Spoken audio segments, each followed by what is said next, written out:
कर्मण्येवाधिकारस्ते मा फलेषु कदाचन मा कर्मफलहेतुर्भूः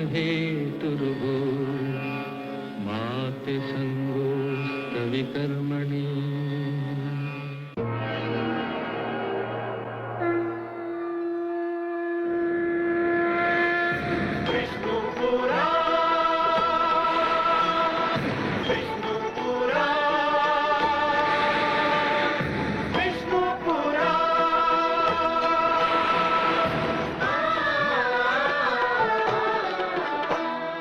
जीव ज्ञान ब्रह्म ज्ञान अथ श्री विष्णु पुराण ओम की कथा महान जय श्री विष्णु पुराण विष्णु पुराण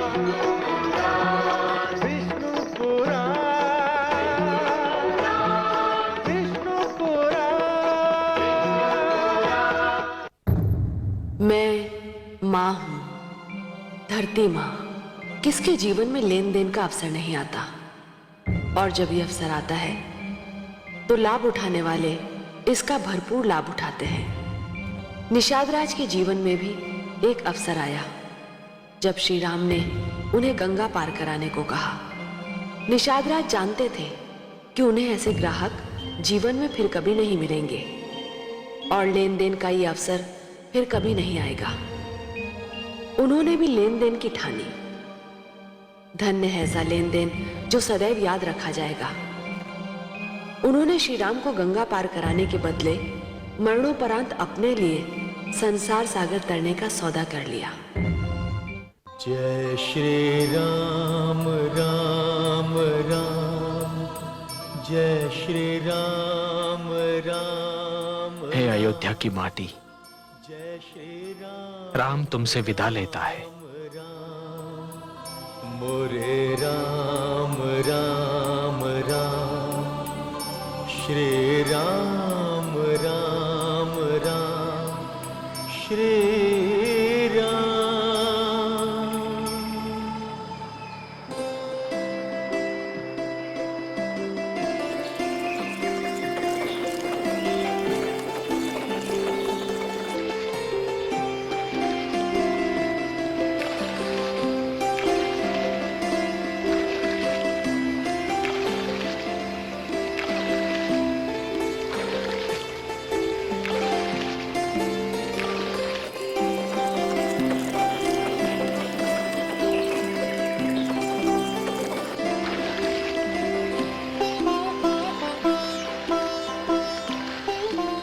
शीघ्र चलाओ सारथी, शीघ्र चलाओ।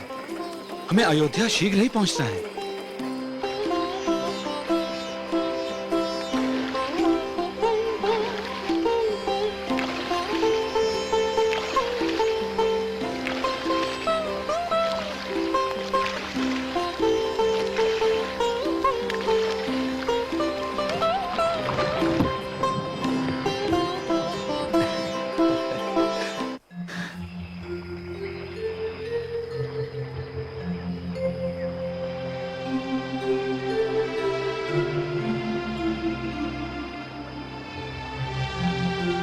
आइए।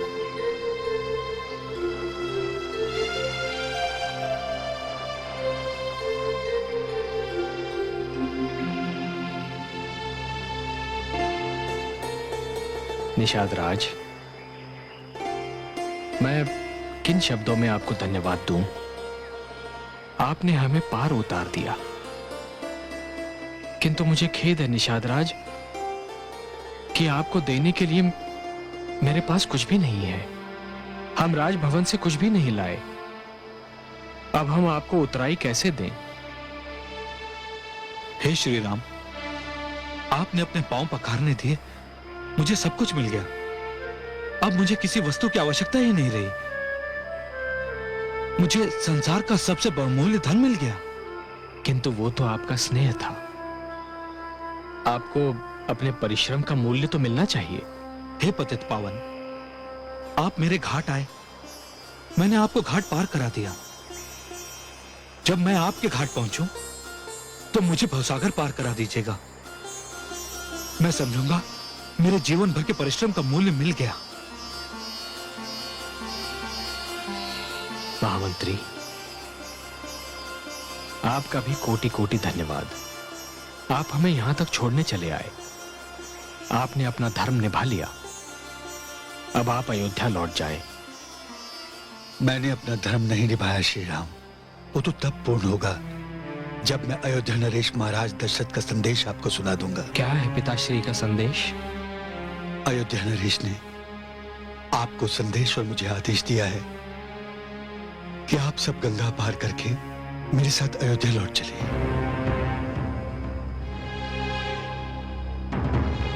ये आप क्या कह रहे हैं महामंत्री? मैं ठीक कह रहा हूं श्री राम।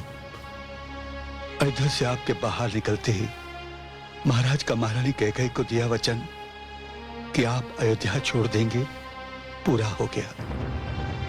रहे वनवास की बात, तो ये 14 वर्ष का वनवास तो आप अयोध्या के समीप रहकर भी पूरा कर सकते हैं। हे श्री राम, इससे मेरी आप सबसे विनती है, आप मेरे साथ अयोध्या लौट चलिए। आपके साथ अयोध्या लौट चलूं और समस्त संसार के समक्ष अपने प्रिय पिता के उपहास का कारण बनूं? जिस पिता ने मुझे स्वयं विद्रोह करने का परामर्श देकर नरकगामी होना भी स्वीकार कर लिया, किंतु अपने वचनों से विमुख नहीं हुए। अयोध्या लौटकर मैं ऐसे पिता का इतना बड़ा तिरस्कार कर दूं? नहीं महामंत्री, नहीं, यह असंभव है। हे श्री राम, आपकी प्रतीक्षा में महाराज का एक एक पल काटना कठिन होगा। मेरे साथ आपको न देखकर न जाने महाराज की क्या दशा होगी। उनके लिए तो आग जब खाना भी कठिन होगा। महामंत्री, आप पिताश्री तक मेरा यह संदेश पहुंचाने की कृपा कीजिए कि यदि वो चाहे तो मुझसे मिलने वन में आ सकते हैं।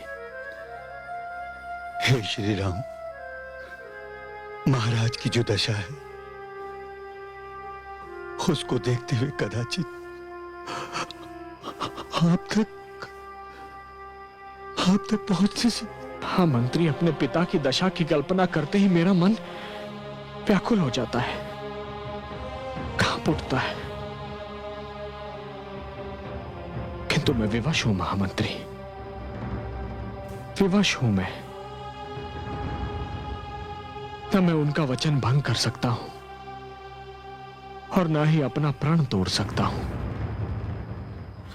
श्री राम राम राम, जय आप उन्हें जाकर समझाइए, राम राम, उन्हें समझाइए महामंत्री, श्री राम समझाइए। आपकी आज्ञा से विमुख होने का मुझ में साहस नहीं है, किंतु महाराज के प्राण केवल आपके दर्शन के लिए अटके हुए हैं। यदि पुत्र प्रेम की यही आहुति एक पिता को देनी है और यदि यही नियति का लेख भी है, तो राम भी इस पीड़ा को आजीवन सहेगा। किंतु 14 वर्षों से पूर्व मेरे अयोध्या लौटने का प्रश्न ही नहीं उठता महामंत्री। महामंत्री, मैं जानता हूं कि समय की तुला के पलड़ों में से एक में मेरे पिता के प्राण हैं और दूसरे में उनका प्रण। और मेरे लिए मेरे पिता के प्रण के सम्मान से अधिक कोई वस्तु महत्वपूर्ण नहीं है।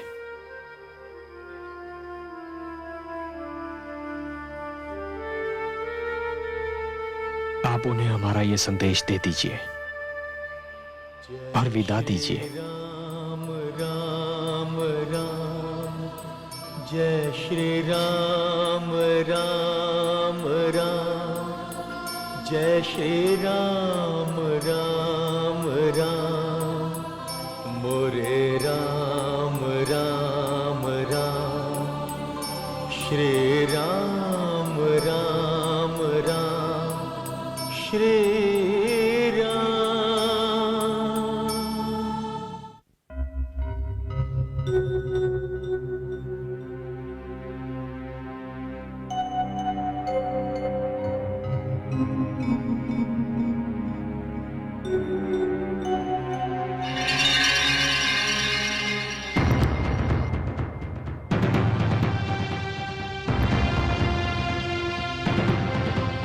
आंखें मत चुराओ कैकेयी, मेरी आंखों में देखो। क्या चाहती हो तुम? बस ये जानना कि तुमने जो किया वो उचित था अथवा अनुचित। मैंने कुछ अनुचित नहीं किया। क्या अपने पति को ऐसी घड़ी में ऐसा दुख देना उचित था? क्या अपने पति के वचनानुसार वर मांगना अनुचित था? क्या अपने गोद में पले पुत्र राम के अधिकार छीनना उचित था? क्या अपनी कोख से जन्मे पुत्र भरत को उसके अधिकार दिला देना अनुचित था? तुम जानती हो कि अयोध्या की प्रजा ने पुत्र राम को चुना था, और केवल इसलिए चुना था क्योंकि इस संसार में उस जैसा और कोई नहीं। मैं केवल इतना जानती हूँ कि मैंने अपने पुत्र भरत के हितों की रक्षा की है। मैंने माँ का धर्म निभाया। मैंने जो भी किया अपने पुत्र के लिए किया, और यदि इसी पुत्र भरत ने इसे अपने हित में ना समझा तो तुम भली भांति जानती हो कैकेयी कि पुत्र भरत अपने भ्राता राम पर प्राण न्यौछावर करता है। तुम कहती हो तुमने जो भी किया अपने पुत्र के हित के लिए किया, किंतु यदि उसी पुत्र भरत ने तुम्हें ही दोषी समझा तो क्या होगा कैकेयी? तुमने उस परिवार की एकता भंग की है जिसकी एकता की संसार सौगंध लेता था। तुमने उस पुत्र को 14 वर्षों के लिए सबकी दृष्टि से ओझल कर दिया है, जिसे एक पल देखे बिना स्वयं तुम्हें भी चैन नहीं आता था। तुमने कौशल्या और सुमित्रा के हृदय तोड़ दिए, जिन्होंने सदैव तुम्हें अपनी छोटी बहन समझा।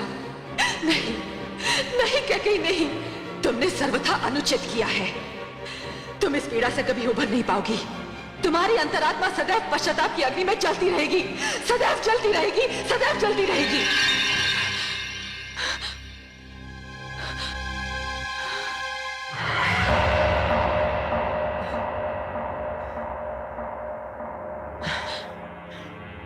पुत्री,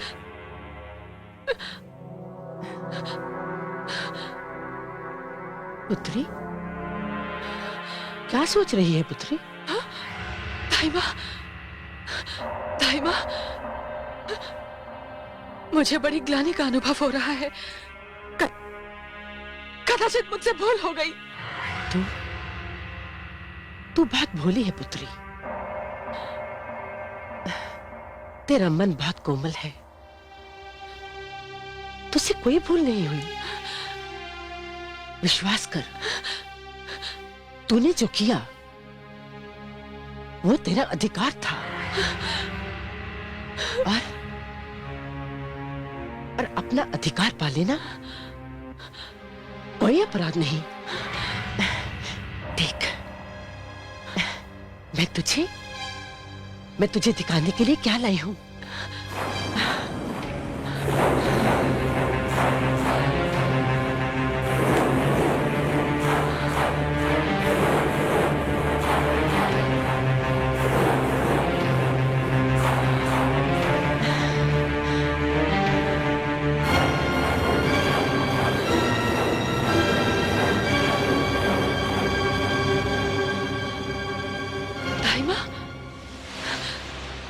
ये क्या?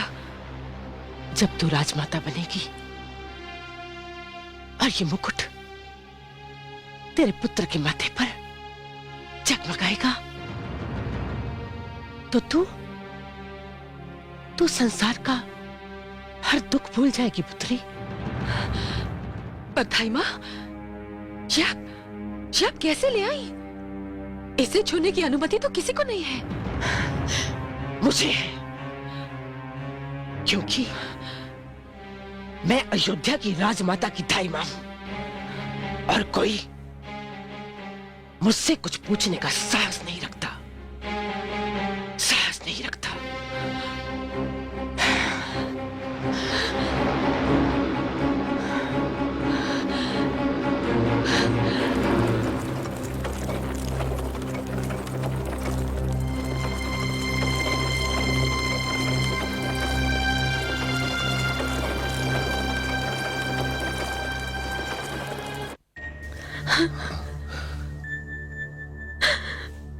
महामती सुमंत लौटे या नहीं?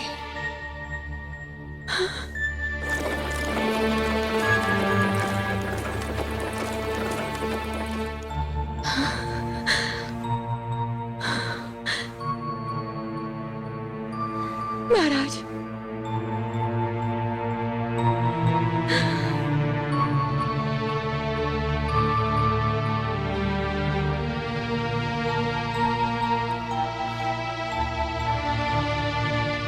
आप अकेले ही लौट आए महामंत्री? श्री राम आपके साथ नहीं आए? नहीं, श्री राम अपने निश्चय पर अड़िग रहे। उन्हें ना तो मेरा तर्क टिका सका, न महाराज की मनोकामना। महाराज कैसे हैं? उनकी दशा तो बहुत चिंताजनक है। मैं उन्हें ऐसी औषधि दे आया हूं जो अमृत समान प्रभाव रखती है। यही मेरे वश में था, परंतु श्री राम का आपके साथ ना आना बहुत बुरा हुआ। अब न जाने क्या होगा। कदाचित नियति का यही निर्णय था, और नियति का निर्णय अच्छा बुरा नहीं देखता। महामंत्री सुमंत, महाराज के प्राण पखेरु पिंजरे से निकलने को व्याकुल हैं, और ये सोचना तो पिंजरे का द्वार ही तोड़ देगी। जानता हूं वैद्यराज, पर कर क्या सकता हूं? उन्हें अभी ये सूचना मत दीजिए, उन्हें कुछ ना बताइए। वैद्यराज, मैं उनका महामंत्री हूं, उनका विश्वास पात्र हूं। सदैव मैंने उनके आदेश का पालन किया है। उन्हें सूचना देना मेरा धर्म है। परिणाम की चिंता होते हुए भी मुझे उन्हें सूचना देनी होगी, अन्यथा कोई भी राजा अपने महामंत्री पर विश्वास नहीं करेगा। मैंने तो सब कुछ अपने ईश्वर पर छोड़ दिया है।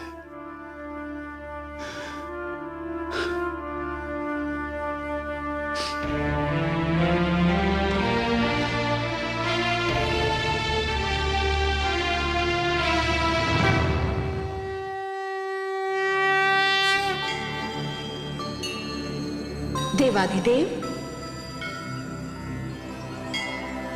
मैं आपकी इतनी गंभीर मुद्रा का कारण जानती हूं।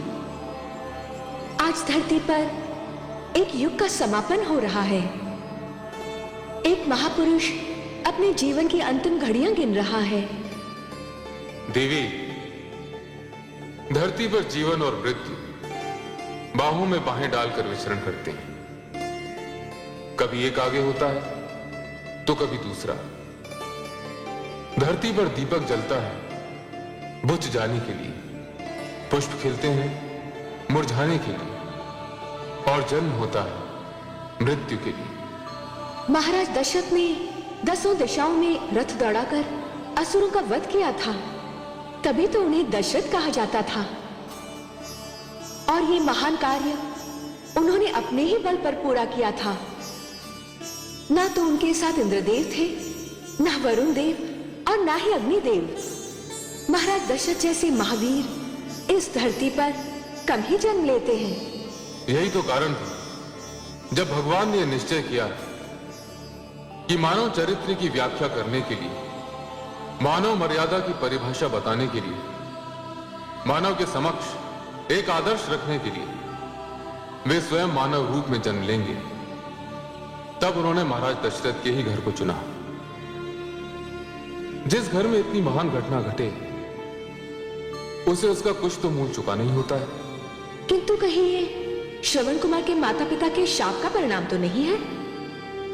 वो तो मात्र एक बहाना था देवी। यदि वो घटना नहीं घटती तो कुछ और होता। जीवन को एक दिन अपने अंत तक तो पहुंचना ही होता है।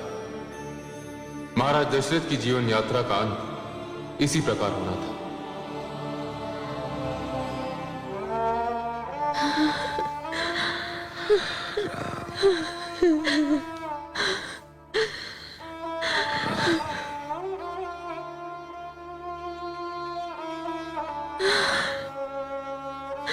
महामंत्री सुबंध अभी तक नहीं आए। मैं आपकी सेवा में उपस्थित हूं महाराज। सुमंत, सुमंत, राम कहाँ है? राम, महाराज, राम, राम कहाँ है? महाराज आप लेटे रहिए, नहीं तो दुर्बलता और बढ़ जाएगी। महामंत्री सुमंत, क्या आपके कानों तक मेरी वाणी नहीं पहुंच पा रही? क्या मेरी वाणी भी इतनी दुर्बल हो गई है? मैं पूछ रहा हूं कि मेरा राम कहाँ है? आप उसे अपने साथ नहीं लाए? नहीं महाराज। क्यों? क्यों नहीं आया वो आपके साथ? महाराज, मैंने उन्हें समझाने का भरसक प्रयत्न किया, किंतु किंतु क्या? आपने उसे ठीक से समझाया नहीं होगा। उसे मेरी दयनीय स्थिति की सूचना ठीक से नहीं दे पाए होंगे आप। नहीं तो मेरा राम क्यों नहीं आता? क्या कहा उसने? महाराज, श्री राम ने कहा है उनके लिए संसार में उनके पिताश्री के प्राण से बढ़कर और कुछ नहीं है। वो महारानी कैकेयी को दिए गए आपके प्रण को पूरा किए बिना अयोध्या वापस नहीं लौटेंगे। शोकातुर महाराज का बड़ा और भी शोक, अंतर मन में यूं चुभा ज्यों भाले की नोक। अब अच्छा हो या बुरा, जो भी हो परिणाम, बिना वचन पूरा किए कैसे लौटे राम, कैसे लौटे राम। जीव ज्ञान ब्रह्म ज्ञान अथ श्री विष्णु पुराण, ओम की कथा महान, जय श्री विष्णु